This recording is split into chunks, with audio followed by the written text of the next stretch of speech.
আলোর দিশা, ছান্দসিক কবি রঞ্জন ভট্টাচার্য।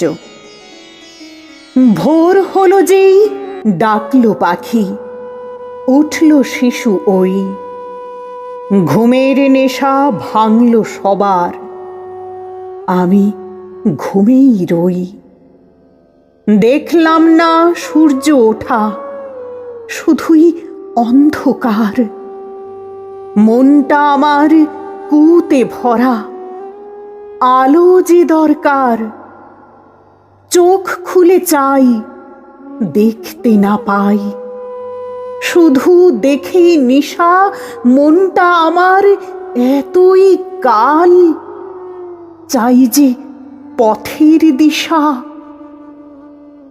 দিশার খোঁজে ঘুরে বেড়াই, নদী পাহাড় বন, যেখানে যাই কোথাও নাই আমার আপনজন।